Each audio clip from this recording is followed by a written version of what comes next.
What church leaders often miss concerning their continuing education, coming up here on the Better Sundays podcast at reachkeep.com. Welcome to the Better Sundays podcast, focused, practical, and usable advice for church leaders looking to reach new young families and impact their community. Howdy. Welcome.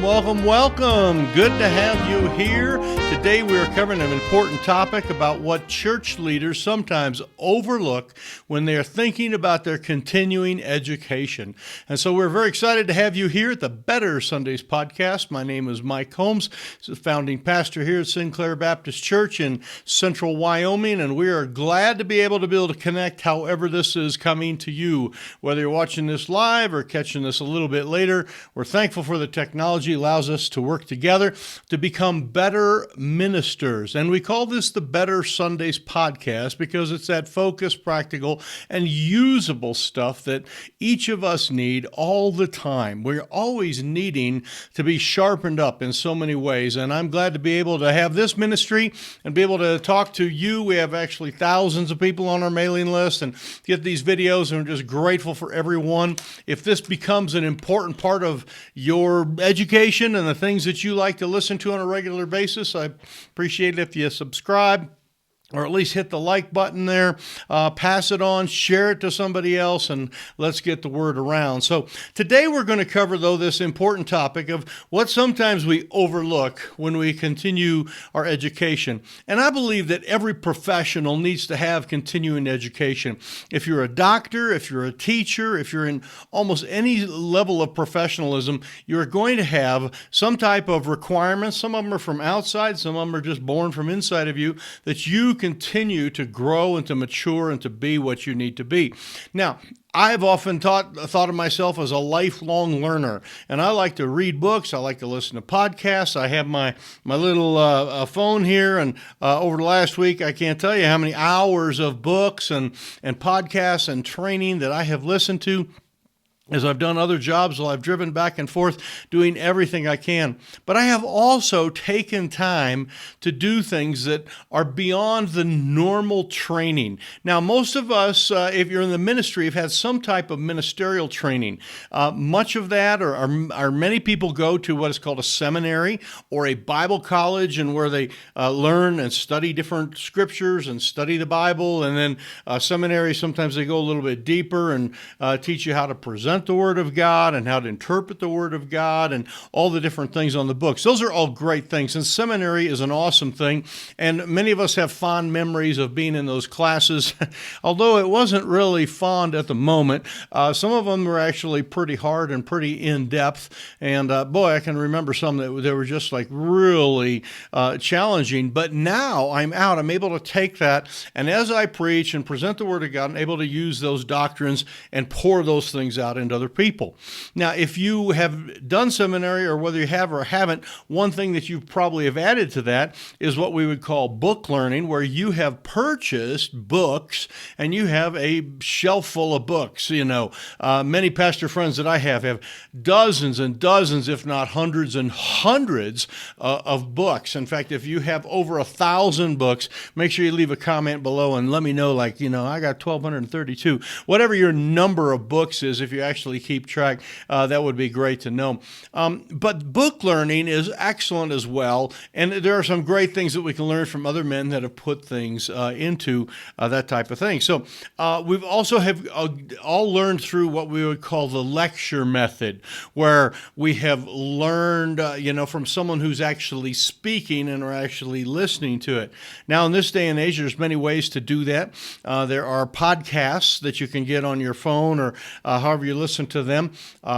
Here at the Better Sundays podcast, we're on Spotify and Google and Apple and some of those. So you might be actually listening to this right now and consider this some type of a lecture. You can do YouTube type sermons. You can do, and then many of our colleges that are out there offer online training that is lecture based. So every Tuesday you would log on, or every other day or night or whatever, you'd log on and you would watch it. Some watch them live where there's interaction and Zoom type discussion, and some watch them pre-recorded type of things where you have that. And lecture is a great way to study and to grow as well. So there are many, many ways to study.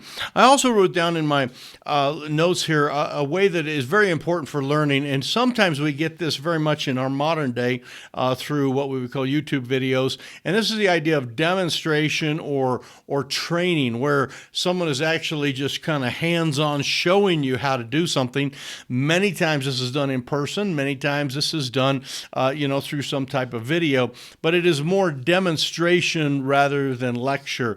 And personally, I like that type of training. I like to do a lot of training. In fact, I spent a lot of time out on the road in churches training Sunday school workers and regular church workers and helping them have a vision and all be on the same page and know all the safety, security, and the protocol and all those kind of things. A very, very important type of teaching. But all of these are, while these are great, there's another category of coaching which kind of touches all of these just a little bit, but it's really something that is in somewhat neglected. But if you ever have the privilege of being involved with it, you will never forget when you have been coached or you have been mentored.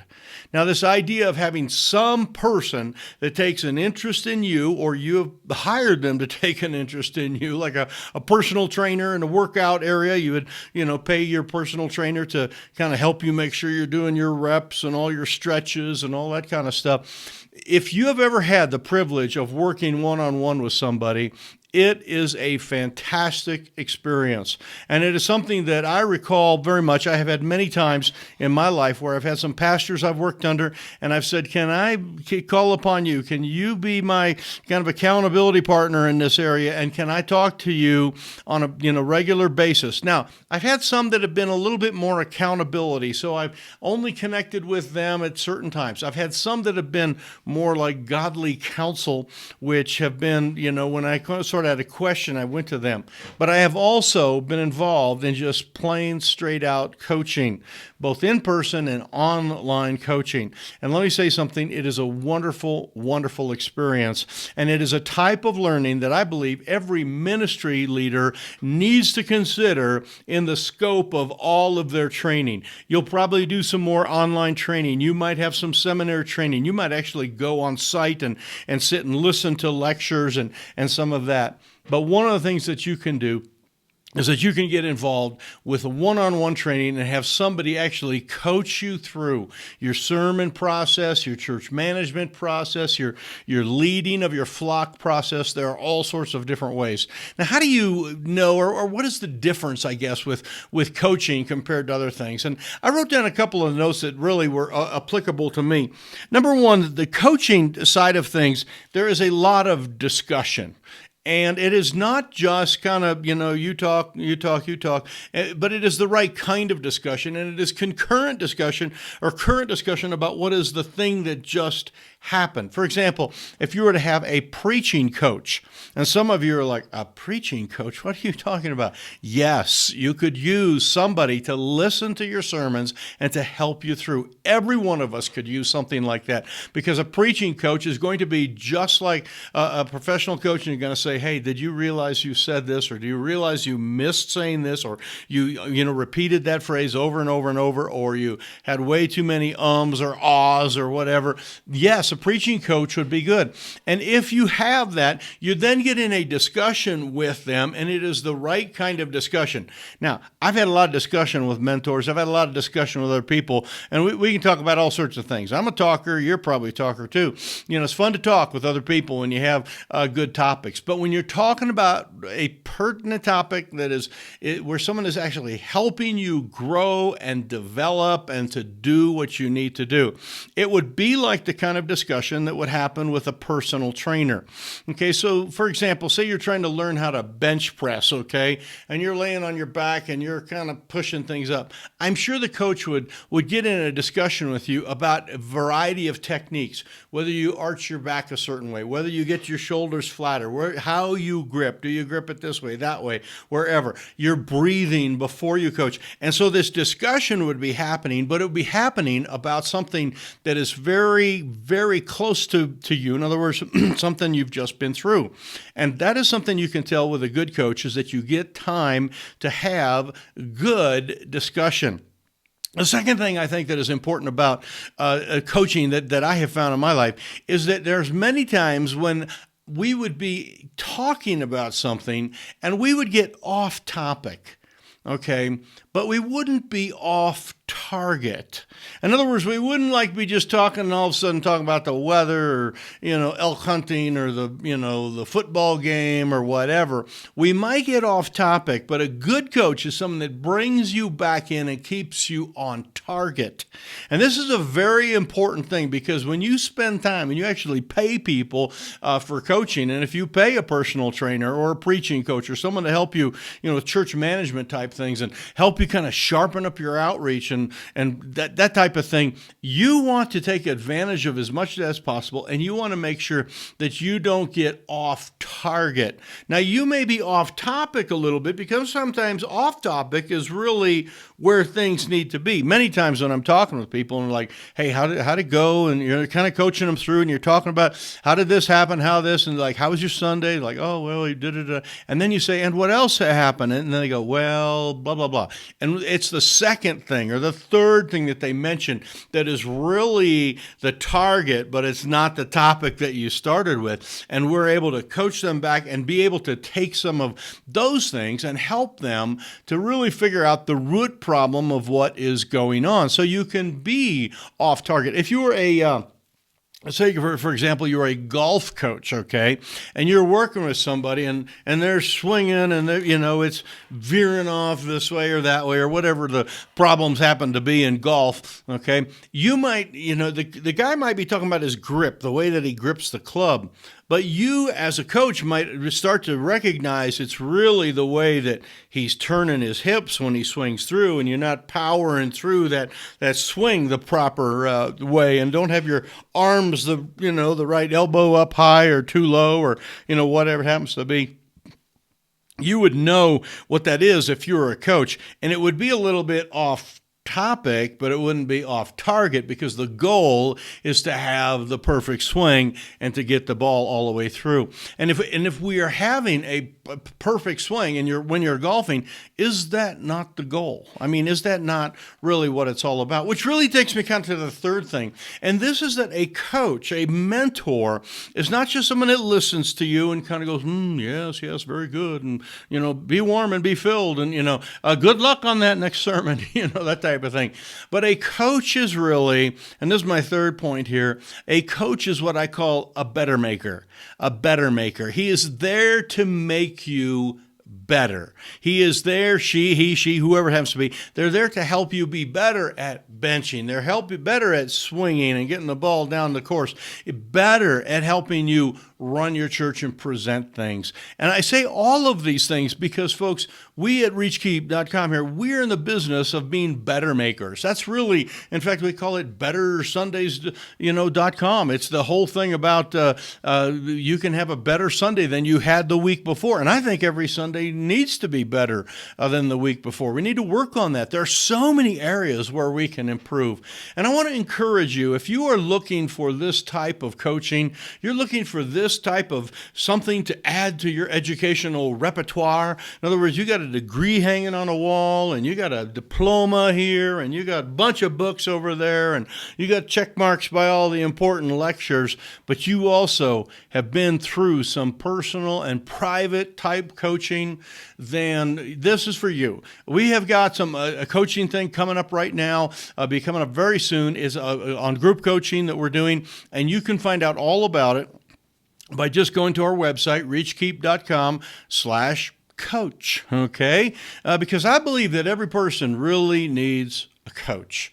They need someone to help them. In fact, if you were to go out somewhere today, okay, whatever day of the week you're listening to this, wherever you are, you would probably go out and find some of the greatest, go to the golfers of the world, some of the greatest golfers in the world, and you'd find that they're out there on the practice course, and they're hitting hundreds of buckets of balls, on the driving range, and they're hitting from the sand traps, and they're practicing putting. And if you look just within a few feet of them, you know what you would see?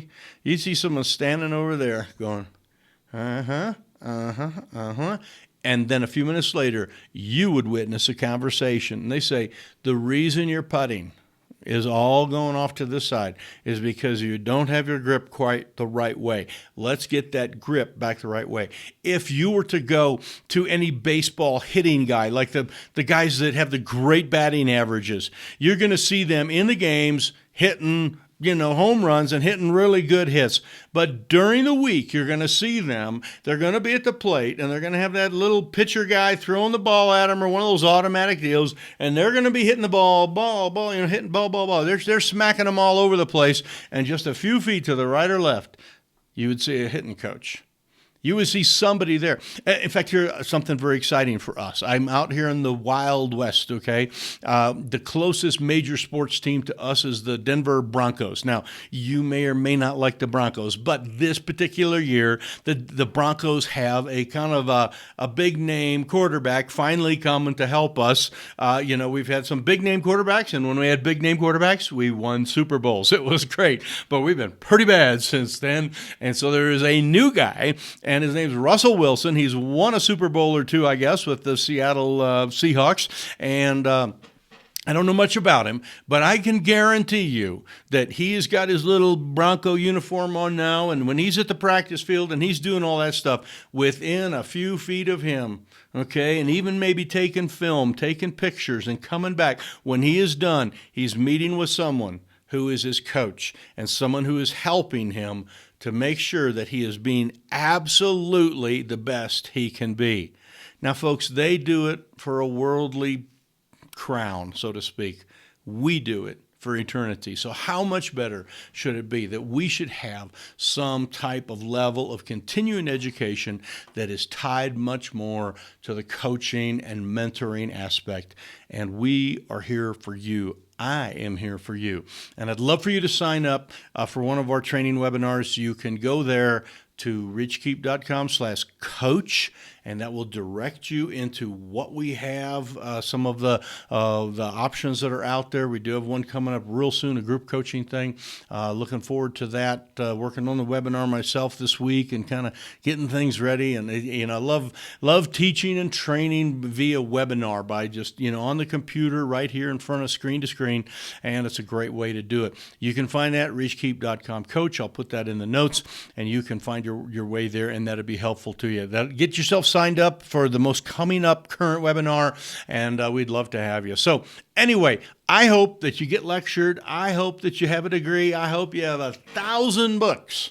But I also hope that sometime in your life, sometime soon, that you have a wonderful coaching relationship with someone that is going to help you and love you and speak firmly to you and tell you, no, shouldn't do that and shouldn't have done that. I hope that you have that kind of relationship. It has been a wonderful thing in my life. I hope it will be a wonderful thing in your life as well. So this is Mike at reachkeep.com. Don't forget, hit that subscribe button. We appreciate that very much. We've had a lot of subscriptions lately and very grateful for that, and the thumbs ups too. We like the likes. So if you move your little finger over there and hit the like button, tap on that or click on that, we'd appreciate so much. And we will see you the next time here at the Better Sundays podcast at reachkeep.com.